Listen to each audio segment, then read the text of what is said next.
everybody. Welcome to the podcast. This is I Didn't Like the Ending. I'm Sara Van Brocklin. And I'm Lianna Manabog. And she's the guest for today's episode. Thank you to all my friends and family who have made this possible. And I got into true crime way back in 2022. Officially a year ago. So I'm fresh on the streets when it comes to these stories. So my hope through this podcast is to share stories of victims and their families and bring awareness to some of the reform needed in our justice system and make true crime conversation not as taboo as it still seems to be. So I hope you enjoy these stories that I've brought to you, and that if you like what you hear, please subscribe to this channel, leave a review, and every subscription with this little baby podcast helps.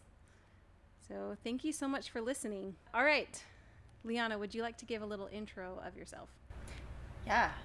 So my name is Lianna Manabog, and I have been watching CSI since I was really young. So, you know, you could call me a true crime aficionado. Love that show. This is why I studied jiu-jitsu. Known you since 2022. So, is there a correlation between starting true crime and meeting me? Who knows? Stay tuned to find out. And I personally am very invested in storytelling. I'm a writer in various genres. I have a couple podcasts of my own, and I'm really intrigued in stories that expose the human condition. So this is a dark side of the human condition, but needs to be explored. Do you want to name your podcast to the viewers? Sure. Yeah, one of them is called Let's Unpack That, and that is another one looking at exploring just human experience and how messy it can be as we try and figure out identity, who we are, how we fit in the world. And then the other one is pretty niche, but it looks at the Wheel of Time series and discusses philosophy through those books. Ooh, cool. Awesome. All right. Well, hopefully we can get some listeners over there. Yeah. Sounds good. Follow. Cool. Turn our baby podcasts into toddler podcasts. Oh, fingers crossed. And with that, we will get into today's case. Okay. In the winter of 2019, my sister was just about to give birth to her first kid, a little baby girl. And just a few days away from giving birth, we were making plans for me to come out to see her. Being cost aware, I was looking into taking a Greyhound bus to visit her, because that seemed like the cheaper option than flying. All true crime stories start on Greyhound buses. I have stories. Continue. I hope you don't know this story already. No, I mean, I have personal stories of Greyhound buses. Wait, what is it? Oh, one time I was trying to go home for Thanksgiving. On a Greyhound? I didn't choose it. I love my parents, but they're very cost effective. So they thought it'd be a great idea to put their 21-year-old daughter on a Greyhound bus from Utah through Vegas back into Fresno. Multiple sketchy stops along the way. It was kind of, you could call it an unofficial tour of bail bond stations. But, oh, nice. Anyway. Well, good. I digress. You can continue. I've never ridden on a Greyhound bus before. Don't. Yeah. Greyhound will never endorse this podcast, but it's okay. Yeah. So I was looking into taking a Greyhound bus, and I've never taken a Greyhound bus before.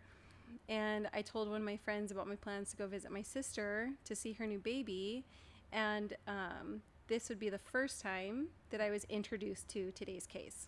Okay. Today's case is shocking, confusing, and leaves many questions to be discussed.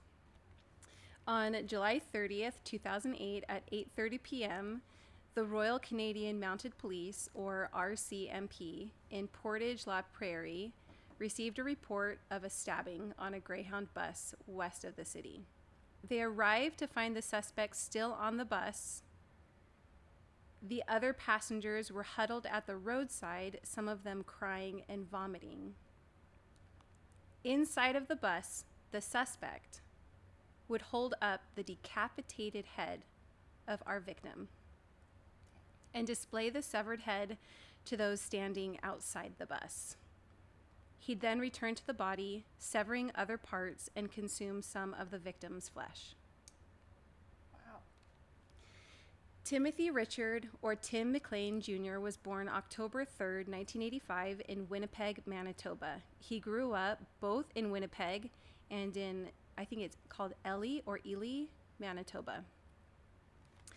Tim McLean was highly likable and got along with people easily. He added significant value to any group he accompanied, and he was well loved by friends and family. He wasn't the type to dislike anyone. He saw the good in people and accepted everyone for who they were. Tim's uncle, Alex McLean, describes his nephew as a little guy with a big heart. Tim loved traveling, and so he became a carnival barker. Do you know what those are? A carnival barker? I mean, I have guesses, like but a I'm guess. sure they're not right. So if you don't know what kind of job this is, a carnival barker is a person who attracts patrons to entertainment events like a circus or a fair. He's the one standing outside and getting people to come inside. And I guess in that realm, they refer to themselves as talkers. So Tim is a very social, gregarious guy that loved the energy of a big crowd. He was only 22 years old when he was murdered. Tim had just finished working the Red River exhibition, and exhausted and finished with his job, he was headed home on July 30th, 2008, when he boarded the Greyhound bus 1170 at about 12:01 a.m. He seated himself by the window toward the back of the bus, one row away from the bathrooms. It's about a 22-hour ride between Edmonton and Winnipeg via the Yellowhead Highway through Saskatchewan. So we are going through 3 provinces. Okay. So this is a long ride home, 22 hours. So he gets on just after midnight on the Greyhound bus. Tim brought his music and headphones to keep him company during the long journey. At 6:55 p.m. that day, so they've been driving for quite a long time, the bus made a stop in Erickson, Manitoba. At this time, a 40-year-old man named Vince Lee boarded. He was described as tall, with a shaved head, wearing sunglasses. Vince Lee originally sat near the front of the bus. He was headed to Edmonton, Alberta. At 8 p.m., the bus pulled into a rest stop where Vince Lee got out to have a smoke. When he reboarded the Greyhound, Vince eyed everyone in every seat as he slowly made his way to the back of the bus. As he approached Tim McLean's row, he noted that there was a vacant seat to Tim's left next to the aisle. When Lee made eye contact, Tim smiled and gestured for him to have a seat next to him. Never make eye contact. Every woman knows that. Straight ahead. Yeah. Lee sat down, and Tim leaned against his window with headphones on as he quickly drifted off to sleep. He was pretty exhausted from his job at the carnival. Up to this point, Lee's behavior was described as completely unremarkable. Lee was quiet and not perceived to be much of a threat. Then someone across the aisle began to notice a shift in his demeanor. Lee started fidgeting and muttering in a low voice. It was some kind of foreign chant that was strange, according to the other passenger, but it wasn't overly alarming, at least not yet. It wasn't overly alarming, that is, until Lee pulled a large Bowie knife out of his backpack and began stabbing the unsuspecting, sleeping Tim in the neck and chest. I know I'm not allowed to curse, but I've had many expletives go through my head as you've been telling this story. Yeah, it's wild. Tim was shocked back to reality and let out a loud scream, alerting the other passengers to what was happening. That would be terrifying, to be in like a confined space, like a bus that's moving, and you can't get out. So you don't even know what he's about to do next, you know? No, he's just like a loose cannon. Yeah, it's like terrifying. Garnet Caton, I'm not sure how to say his name, a 26-year-old seismic driller who sat one row ahead of McLean, described hearing a blood-curdling scream. He continued, I turned around and the guy sitting right behind me was standing up and stabbing another guy with a big Rambo knife right in the throat, repeatedly. The bus driver slammed on the brakes, quickly pulling the Greyhound to the side of the road, and he and all the other passengers fled the vehicle, so they were able to get out. That whole time, was he just going to town on Tim? Yeah, so, I will get to that part next. Another passenger, Stephen Allison, saw McLean fight off his attacker, providing the other passengers with the opportunity to get off the bus. Because he was fighting him off, everyone else was able to get off the bus. At this time, Lee had pulled Tim down to the floor of the bus and continued to stab him without mercy. Tim continued to fight back, but Vince Lee repeatedly stabbed him. Witness Garnet Caton said the attacker seemed oblivious to others when the stabbing occurred, adding he was struck by how calm the man was. He said there was no rage or anything. He was like a robot stabbing the guy. Interesting. You're probably getting to this, but there was no connection between the two of them prior to this? None.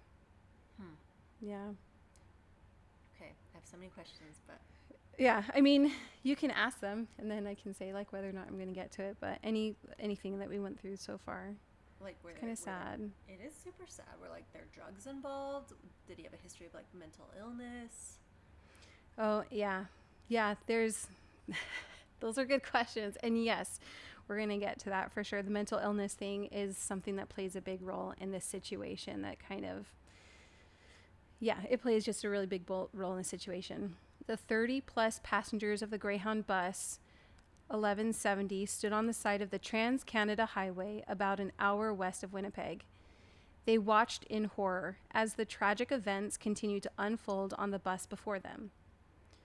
With the massive knife he just used to stab Tim countless times, Vince Lee... This gets really graphic really quickly. Okay. So prepare yourself.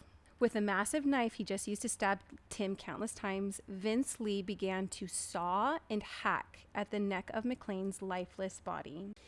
After a while, Lee stood up to his feet with a bloody knife in one hand and Tim's head in the other. People fainted. They screamed. Others couldn't hold it back and vomited beneath themselves. Teenagers from the bus began trying to get videos with their phones, and younger kids cried as they witnessed a trauma that would haunt them forever. Witness Garnet Caton said, I got sick after I saw the head thing. Some people were puking, some people were crying, some people were shocked. The attacker just looked at us and dropped the head on the ground. Totally calm. That's like the most unnerving part to me. That he just was like a robot, like on autopilot. Like either end of the extreme is terrifying. In between, still scary, not terrifying. But on one end, somebody who's totally like berserk, going nuts, terrifying. On the other end, calm, cool, like their body's moving but it doesn't have a soul anymore. Also terrifying. Oh yeah. Ugh. Like their body's moving but they don't have a soul anymore. Yeah. Yeah, on autopilot. Super terrifying. So a trucker, Chris Alguire, driving through the area, stopped and helped the fearful people defend themselves. So he gets out of his truck and he supplies crowbars and hammers to people just in case Vince Lee is going to jump out. Because suddenly, Lee began to make his way toward the front of the bus. Oh, hell no. So the bus driver, the trucker, and another passenger acted quickly and attempted to close the bus door and prevent him from leaving the Greyhound, attacking more people. So they're in front and they're like pushing the bus door closed so that he can't come out. And just as the door slams shut, Lee, holding his large Bowie knife, slashes at them from behind the locked bus doors, shooting his large knife through the slit in the door, trying to get at the other people blocking him in. Oh. So like he has intentions of coming out for sure. They were uncertain as to what would happen next. Law enforcement were now en route or en route. But they were still, which one is that? En route? I would say en route. En route. But I'm just thinking about how many openings there are on a Greyhound bus, because the front door isn't the only door. There's like the escape hatches, so many different things. So I'm like, oh. Yeah, I've never been on one, but I'm guessing there are escape hatches. Yeah, there have to be. A ton, but like you have to be able to get off the bus if something happens. You know? Yeah, like kind of on an airplane. Is there like a middle? You're like talking to your resident Greyhound expert over here. Yeah. I spent like 24 hours on one of those things. Yeah, that's an intense amount of time. Yeah, so I don't know. I would assume it was just like, like a hatch in the middle, like a door somewhere in the middle, or some kind of exit hatch, like you were saying. So they were still on their way, but they were nowhere near the crime scene. Like they're kind of in the middle of nowhere, nowhere up in Canada. So Lee grabbed Tim's decapitated head at this point and paraded it up and down the aisles of the bus, or the aisle of the bus, showing it off like some kind of sick trophy. And then, with still no sign of the police, Lee's actions intensified. How long did it take the police to get there? What is this? I actually don't know how long it would take I don't know at what point people called the police, and then at what point... What the hell? Like, are we on foot? Yeah, I'm not sure, like, how far in the middle of nowhere this was. But yeah, I guess it was around 8 o'clock. Yeah, that everything started to happen. And it wasn't until 9 o'clock that the cops get there. So, yeah. I think it took quite some time.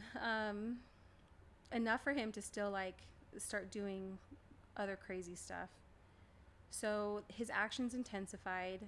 He cuts open Tim's chest and starts tearing out his organs. He took out Tim's heart. Then he takes out his lungs.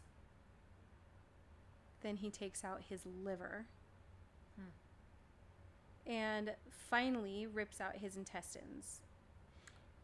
So, like, everything's just open up out of that cavity at this point. And then what he does next is really gruesome. And he took Tim's body parts and strung them out all over the bus. Sheesh. Yeah, just like spread it up and down the aisles like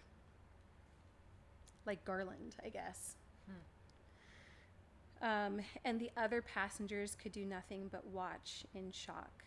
And it wasn't over. In full line of sight of the passengers, Vince Lee then... So the passengers are like watching. Some of them are recording this. And Vince Lee, after he takes all of Tim's intestines and strews them all around the bus, he then takes Tim's eyes out of his head and devours both of them. That's intense, yeah. I need to know motivation. We'll definitely get to that. So he picks up the heart and devours a third of that too. Interesting. Then he cuts off Tim's nose and ears and taunts the horrified audience by smelling the severed parts and then licking the blood off of his own fingertips. Like he's trying to mess with them hardcore. Yeah, and I don't know why he was like licking the blood and eating the parts, but like it seems almost like he was enjoying it. Like you just really enjoyed a meal, so you're like licking the blood off of your fingers, you know? That's gross, yeah. Lee had also brought plastic bags with him. So he was clearly planning. It was premeditated. It's interesting, though, that there was this flip. Like, he was chill, by all accounts, until he started getting agitated. It's like something flipped, at least what it sounds like to me. Yeah, like something's going on internally for sure. Well, he planned it clearly, so either he was like wearing this mask and just staying calm until he knew that they were far enough out, or he would slip in and out of like these psychotic phases where he'd plan and then he'd be fine, and then clearly he like went off the rails and did all of that. Mm-hmm. Yeah. So Lee had also brought these plastic bags to store the pieces he cut off of Tim's body. So yes, premeditated, going in and out of this, almost like this psychosis from like enjoying what he's doing, but almost seeming robotic. Mm-hmm. Very strange. He planned to take parts of his victim with him. It was haunting and cruel and unthinkable in every way.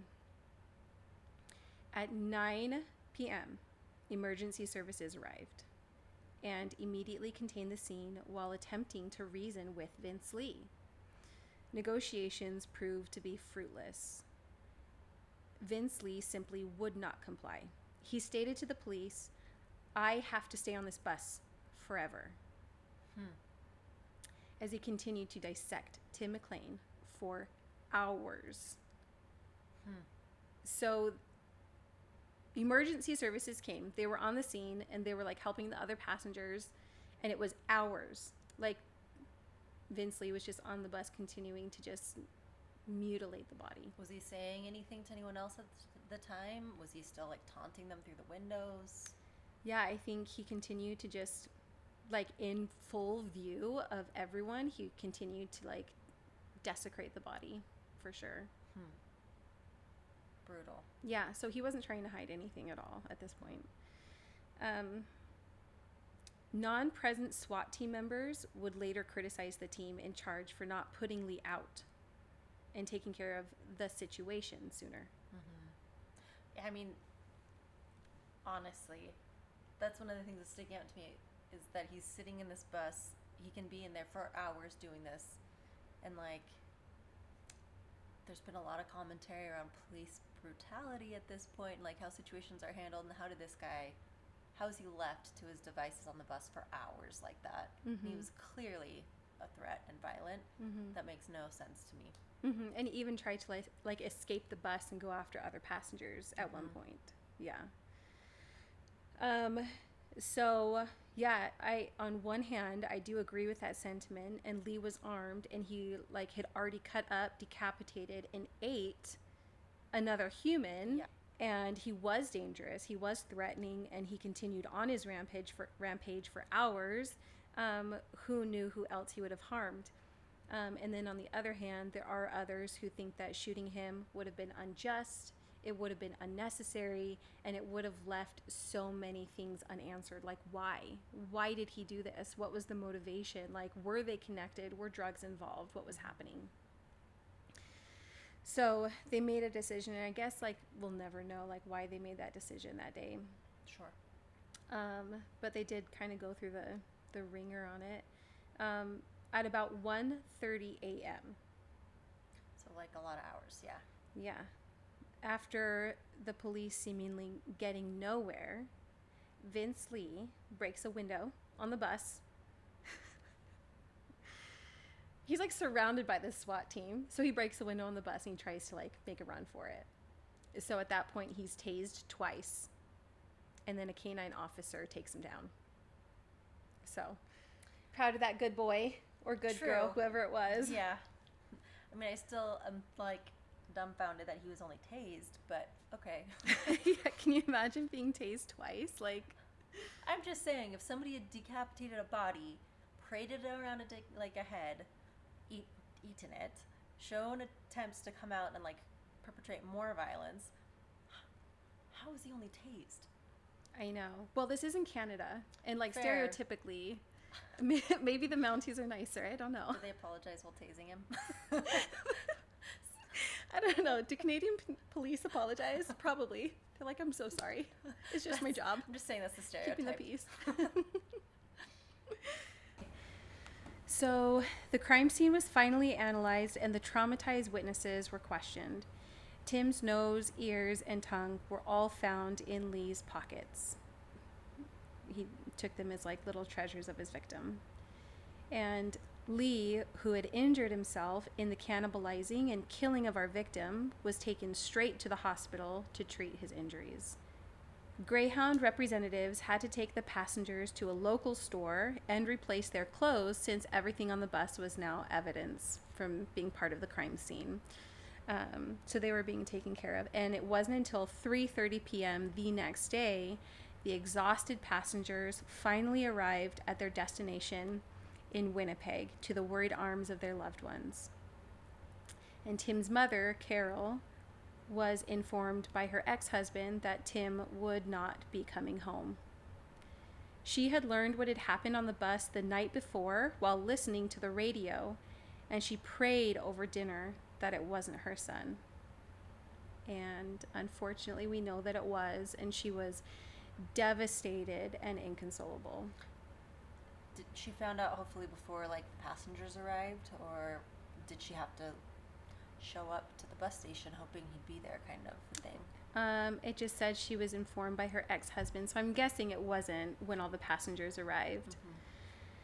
But Tim was only 22 years old. He was still so young and had only been out of the house, I'm sure, for a couple of years, you know, just coming home to visit family. Some of the passengers have never recovered from what they saw that day. Some serious PTSD. And even some of the cops and emergency responders from that day still haven't shaken off the post-traumatic effects of what they saw.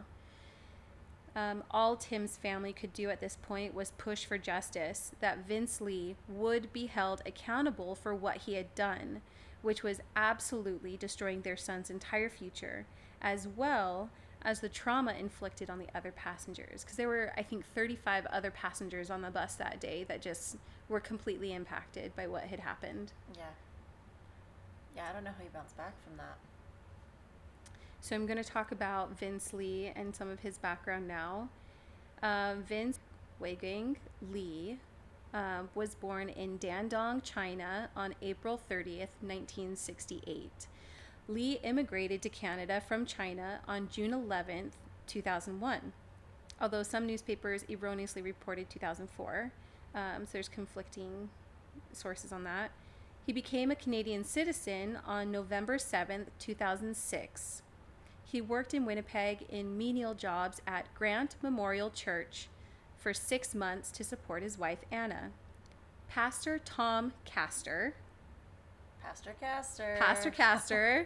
who employed Lee, said he seemed happy to have a job and was committed to doing it well, despite a language barrier with other congregation members. Pastor Castor also said that Lee did not show any signs of anger issues or any other trouble before he quit in the spring of 2005. So was he a member of that church, or was he just working with them, for them? Well, so it just says that he worked at the Grant Memorial Church for 6 months. So I'm not sure. I'm just curious, because I'm like, in my brain, I'm like, well, was he feeling like this was something God told him to do? Was it, you know? Is that a yeah? Yep, we're going to get to it for sure. Your face. We're going to have to work on that if we ever play poker. I do not have a good poker face. Immediately shows. We're not playing poker together. I'm going to play with a bunch of 8-year-olds. I feel like that's my level. Fair. You can hustle them by promising them candy. You'll win every round. Oh. Granted, they'd probably be playing with like Monopoly money. Yeah, that's my kind of poker for sure. Because they probably still figure out what's going on. No poker face.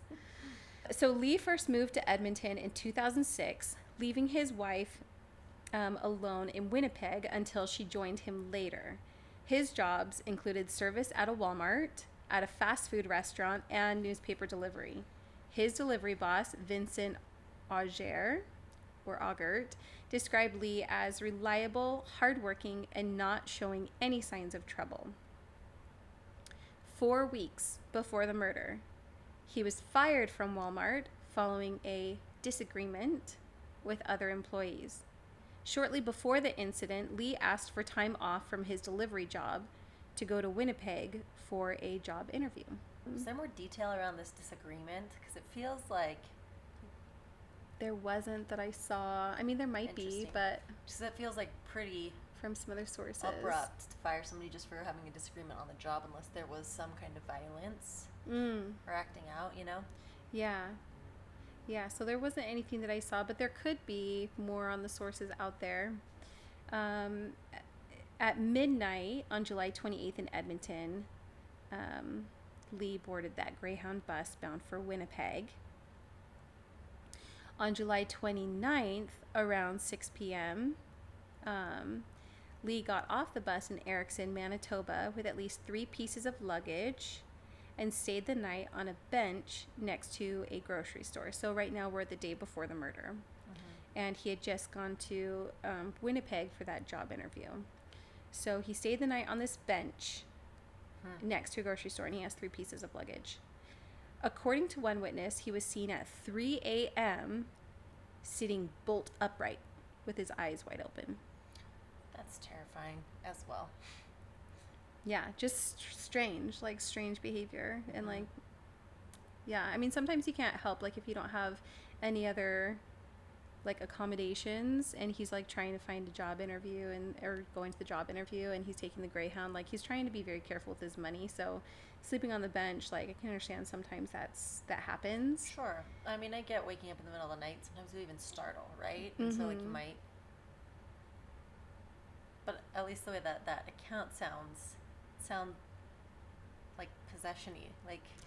Yeah, it does, doesn't it? Yeah, it would definitely be alarming seeing that. Like, you know, understanding that sometimes someone just needs to wait on the bench for a while, but just like sitting straight up and just, you know, staring wide-eyed out into nothing, that does feel a little bit possession-y, right? So on the morning of July 30th, still at the bench, he sold his new laptop computer to a 15-year-old boy, Darren Betty, for $60. So the laptop was seized by the police, or the RCMP, as evidence. And the boy was subsequently given a new laptop for his honesty by an anonymous businessman. Nice. That was really sweet. Nice, to be honest. So I don't know who this anonymous businessman was, or like how he was involved in the case, but that was pretty cool. And shortly before 6 p.m. is when Lee boarded the bus headed to Winnipeg, which was carrying Tim McLean and the 35 other passengers. So already exhibiting just like kind of strange behavior, and a couple weeks before I'd had that disagreement and got fired. So it feels like some tension's building. So when he appeared in the Portage La Prairie courthouse on charges of second-degree murder, the only words Lee reportedly uttered were pleas for someone to kill him. Just like, please kill me. Please, someone just kill me. So we can talk about the trial now. Lee's trial commenced on March 3rd, 2009, with Lee pleading not criminally responsible. Pleading insanity, basically. This means that he accepted that the offense occurred, but he claimed that he was unable to form the necessary mental element, or mens rea. So if you don't know what mens rea is, that is the official term for intent behind a crime. And sometimes, you know, like we talk about the insanity, like were they of sound mind when they committed the crime? Despite Lee having no documented history of mental illness before the killing, a testifying psychiatrist diagnosed Lee as having schizophrenia. The psychiatrist said that Lee performed the attack because God's voice told him McLean was a force of evil and was about to execute him. So God's telling him, like, this person's evil and he's going to kill you. So he believes that voice that he thinks is God telling him to do it. Okay, sure. But, like, the decapitation and the eating and the taking it with him, how does that fit into that argument? Yeah, that's a really good question. So apparently the voice told Vince Lee to get on the bus and sit next to Tim McLean. Quote, a voice from God told him Mr. McLean was a force of evil and was about to execute him. And Lee believed he had to act quickly to protect himself. So in a response to that, in a state of panic and fearful for his life, he carried out the acts that he did. Okay, but logically that doesn't make sense. And it doesn't make sense why he'd be trying to get off the bus towards the other passengers if it was just targeted towards Tim. Yeah. So, like, how do they answer that? Yeah, it's really, that's a good point. Lee, whom Yaron diagnosed as schizophrenic, believed that the 22-year-old McLean was still capable of coming back to life. Okay, so, I mean, I can see the decapitation piece with that. Why did he eat him? Yeah, so that's a good question. He says he continued to mutilate the body and scattered the parts around the bus so that he wouldn't come back to life. Like, it just wouldn't be possible. And so I don't know about those other parts, like why he started to eat those things. So it said, although he admitted his guilt to all officers that night, Lee pleaded not guilty. And Yaren, the doctor who's talking about his mental ability, continues to say Mr. Lee did not understand he was killing an innocent bystander. He did not understand his actions were wrong. Well, I mean, that phrase is interesting because like, he clearly didn't think he was wrong. He wasn't trying to hide it. Mm-hmm. So, sure. Mm-hmm. But, like, I don't know. I don't think that plea makes sense on a lot of different levels. I agree. An agreed statement of facts read out in a Winnipeg courtroom said Lee, blood still smeared on his face from the attack, politely apologized to police when he was arrested and pleaded with officers to take his life. I'm sorry, I'm guilty, please kill me. Which is so interesting because if he was like mentally incapable or like he just didn't understand what he was doing, then why did he say, I'm sorry, I'm guilty, please kill me? Like he wanted to be killed at that point. Yeah. I found that very interesting. Yaren said Lee was briefly hospitalized in 2003 or 2004 after he was picked up by Ontario Provincial Police, who found him walking along a highway, quote, following the sun as ordered by God. And Lee's former wife, Anna, said he used to be gone for long periods of time, and he took unexplained bus trips and sometimes rambled. So it seems the same like as what was witnessed by one of the other passengers, him just rambling some strange foreign stuff. And he was hospitalized briefly, but never sought medical attention. There are some patterns popping up here. Some kind of devotion to God, and whether that's mental illness or whether that's like someone just being devout to a God that they believe in. It's yet to be seen, right? So Yaren said Lee is still psychotic and believes it's just a matter of time before God kills him. So this doctor is like just saying that Lee still thinks that God's gonna kill him. He continues to have hallucinations and hear voices, but is on strong antipsychotic medication. Yaren suggested that Lee is as much a victim as McLean. I would fight that doctor. Interesting, isn't that? Yeah. That's a very strong Here's the statement. thing. Mental health is an issue. We haven't figured that out. We don't have good support systems for that yet. Mm-hmm. And I'm only speaking understanding like the United States and how we have that set up here. Mm-hmm. But I mean, I as far as I see, it's obviously still an issue in Canada as well. Maybe they have different resources. Mm-hmm. I'd say so. It's still a big problem. So like I can have some empathy for like the struggle of mental illness, but no. Like calling him just as much of a victim. That's really hard. Just because I don't agree with that either. I don't know how you feel about this, but there are definitely layers to this and how mental health is affecting decisions involved here. And the presiding judge accepted the diagnosis. Interesting, but there are so many like discrepancies and disparities. Mm-hmm, there are, and so I think that there were some things in the case, and probably enough evidence from the Dr. Yaren that they were able to present, a solid case. So I think this gets even more interesting, and I don't know how I feel about the end of this situation. So that makes me feel really bad for Tim's family and his mom to hear somebody say that like the murderer is just as much a victim as like their son, who was just not just killed but like mutilated. Yeah. I agree. Like, it's not the same. No, it's not the same. It shouldn't feel be like compared. There's any justice for him, at least at this point in the story. Yeah, and it's not over. So the presiding judge accepted the diagnosis and ruled that Lee was not criminally responsible for the murder. And Lee was remanded to the Selkirk Mental Health Center.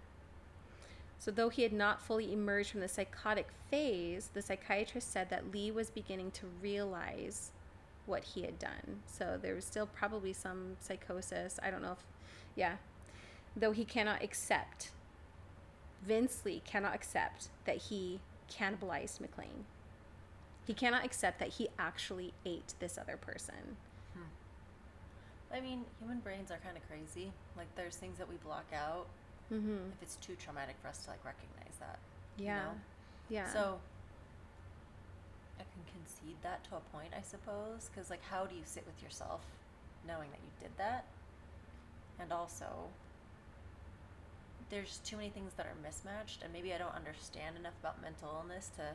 And schizophrenia, right? Like, yeah, if he actually has So, like, yeah, maybe I don't understand enough about schizophrenia to be able to really say what's, like, valid or what isn't in that context. But, yeah, no.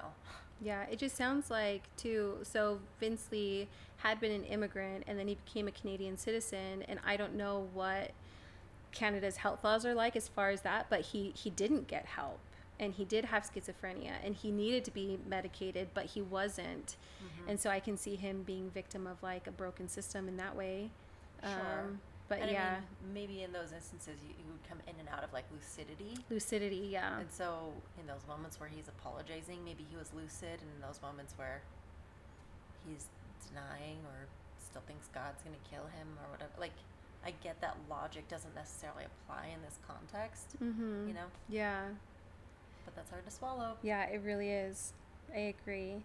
So McLean's family and friends, many wearing T-shirts with his picture on them, wept as the grisly details were read out in court. Yeah. His mother, Carol Didelli, has said she wants the law changed so anyone found not criminally responsible for a crime still serves time behind bars. I agree with that. I think that's valid. Especially if they're like, they can be violent at any time and then they don't remember. Like, how many times can you really plead that? You know what I mean? So I agree. And so legal experts say the defense is rarely used and doesn't mean the criminal walks away scot-free. Feels pretty scot-free. Yeah, and it's not even over. So let's talk about the aftermath and what happened. So the week following the attack, Greyhound Canada announced it was pulling a series of nationwide advertisements, which included the slogan, "Oh no. There's a reason you've never heard of bus rage." Poorly timed. Yeah, it was Whoever very put together poorly that timed. advert should have knocked on wood. That poor intern, I know. Yes. Yeah, so they definitely pulled those advertisements. And the incident has led to numerous calls and petitions demanding increased security on inner city buses. Well, resident Greyhound expert here. When we stopped off and, like, we're switching buses in Vegas, it's true. There's zero security. Like, you're going through, I had my backpack full of all my stuff, and, like, you open it, and they just, like, peek in at the top real quick, and they're like, you're good to go. Oh. And, like, nothing. There's nothing that's checked. Oh. Yeah. What? That security sounds very lacking. Yeah. Yeah. Well, I'm glad I never got on that Greyhound. I don't know. Well, maybe it's a little different now, but I mean, maybe good they grief. changed it, but I mean, that was only like 10 years ago. Just a cute little peek in there. Yeah. No. What you reading? You got snacks? Nerds bites. Those are so good. Okay, so some more of the aftermath. The family of Tim McLean has brought a lawsuit of $150,000 against Greyhound, the Attorney General of Canada, and Vince Lee. So, well, that's interesting in my opinion that it's only $150,000. Yeah, it seems like pennies a little bit, but I wonder if they're just trying to get, like, yeah, it doesn't seem like they're going for an egregious amount at all. No, it's kind of a smaller amount, huh? That's really small. Like almost like life insurance. That's really amount. small in like a litigation world. Usually when there's loss of life to some extent like that, you're looking at significant sums. Oh yeah, there are. It's like, how do you put a price tag on somebody's life I like know. that? you know? I know you can. And that's already uncomfortable, that talking point. Like, I mean, I'm not a lawyer, but I would imagine that would be hard advising clients what they should sue somebody for because it resulted in, like, the loss of life of, like, a loved one. Yeah. But that seems very low. It does. Yeah, that's true. Because then you'll hear about these other ones. So on July 17th, 2014, the Toronto Sun reported that one of the first officers on the scene, Corporal Ken Barker of the RCMP, committed suicide from PTSD in that incident. And on February 16th, 2011, two passengers, Deborah Tucker and Kaylee Shaw, filed a lawsuit against Lee, Greyhound, the RCMP, and the Canadian government for being exposed to the beheading.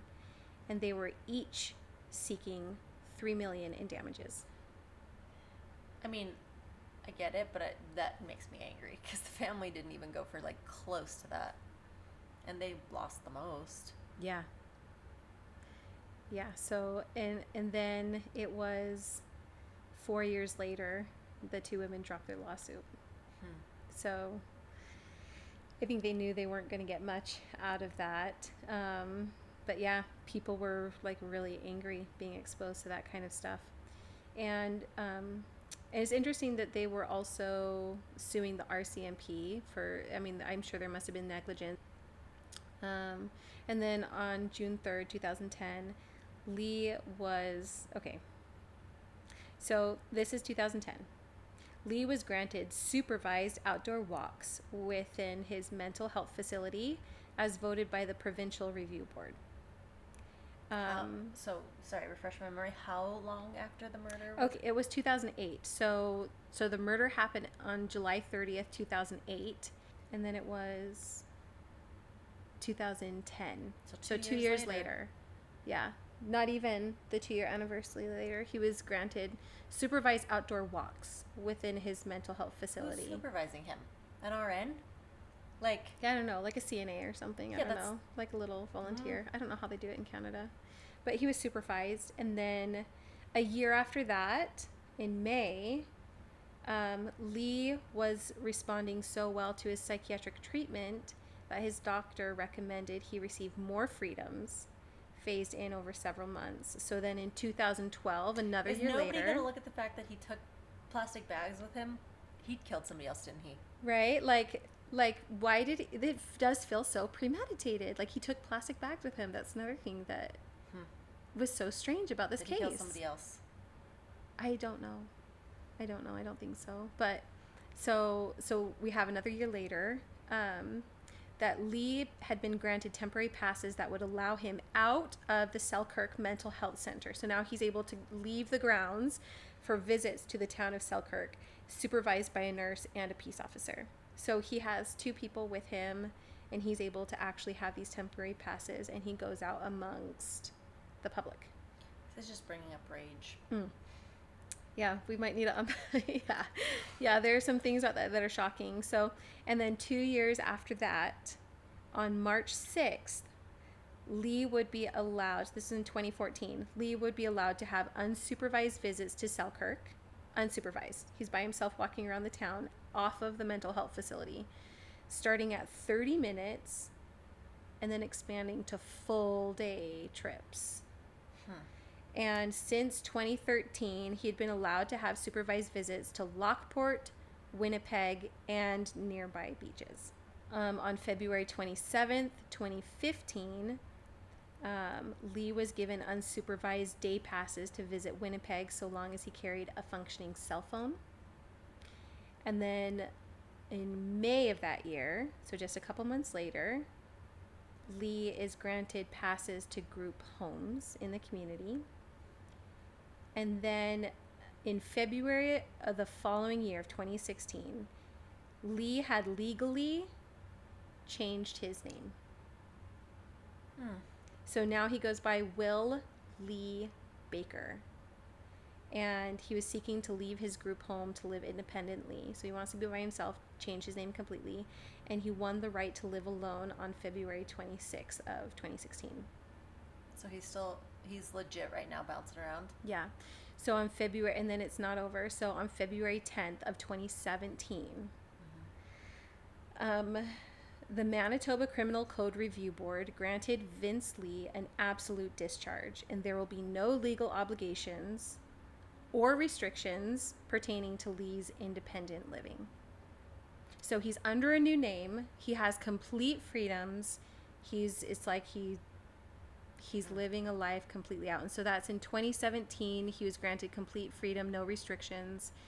And that is shy of 10 years because it happened in 2008. So shy of 10 years. About 9 years. Not even 9 years. He's still in Canada? Mm-hmm. Well, I actually don't know where he's living now. Here's the thing. This is layered. Because, like, I do believe in rehabilitation as much as is possible. Mm-hmm. Mental health issues are, like, significant. And I think it's good that we're starting to talk about them more, but they're still pretty taboo and we don't understand. There's, like, not enough education on mental health issues. But, like, fact of the matter is that he did kill somebody in a really gruesome way and impacted a lot of lives. Extremely gruesome. And it impacted a lot of lives. So I don't think I can have empathy for mental health struggles, and also I don't think that absolves him of the guilt of what he did, because it doesn't fix anything, you know? Yeah. And I do think there should be some sort of disclaimer around him, who he is as a person, you know? Yeah. Like, I would like to hope, best case scenario, that he really did just spin out and, like, he's okay now. But, like, realistically, is that something that you'd be willing to bank on? Yeah, and this is really, really hard for me when it comes to people going in front of a panel of judges. I mean, because it was over a period of years that he had, like, these supervised visits and stuff. And also, complete psychopath murderers have also gone in front of panels and of people and judges and have shown, like, this change in behavior, and I'm magically different, or I'm healed from my psychosis or whatever, and then they continue to do really gruesome, horrible, awful things out there in the world. And that feels like not nearly enough time, because I don't think it's just the question of rehabilitation. I do think there should be consequences for that action. All right, so let's talk about Tim. Tim McLean is missed dearly. And in an email to CBC News, friend Jossie Keller wrote that McLean was loved by everyone. He had a bubbly personality and was a ladies' man. I mean, he was a carnival barker. Like, he must have had enough energy and, like, social life to be able to do a job like that and have that much energy and draw people in. So, she says he has a lot of friends and they are all very upset he's gone. And they would like to say they miss him and he will always be in their hearts. People say no one's perfect, but Tim, he was. She wrote, he did nothing bad to anyone. Thousands of Facebook users flocked to a tribute group titled RIP Tim McLean, set up overnight to send their condolences to family and friends, as well as express their shock at the grisly story that made international headlines. You are loved and you will be missed dearly, the site description read. And that is the story of the murder of Tim McLean. I don't like that there doesn't feel like there's any justice. I feel, like, unsettled about it. Yeah. Yeah, that was a really hard one. Because on one hand, like, it really sounds like he went through the system and the steps. But also it feels like there wasn't a lot of justice served, and that was really, really hard. But yeah, I don't know how the justice system is up there in Canada and how similar it is to the American justice system, which is also very, very, very flawed. Yeah, I mean, I think it just highlights, like, justice system gaps, and I think it also highlights just, like, the gaps around, like, mental wellness. So that's brutal. Yeah. And I'm really sorry for that family. I know. Yeah, I didn't like the ending. You didn't like it either. It was hard. Was that one big grand setup. Oh my God, I feel duped. It's hard. It's really hard. Yeah, so our thoughts and prayers go out to the family of Tim McLean. So sorry, and we hope that you're able to have some kind of peace on that situation. So thank you so much for joining us on this week's episode of I Didn't Like the Ending. This is our first episode. And again, please like and subscribe. If you enjoyed this story and you want to see more, every little bit helps. Every subscription helps. So I'm Sara Van Brocklin. I'm Lianna. And this is the I Didn't Like the Ending podcast. Thanks so much for watching. We'll see you next week.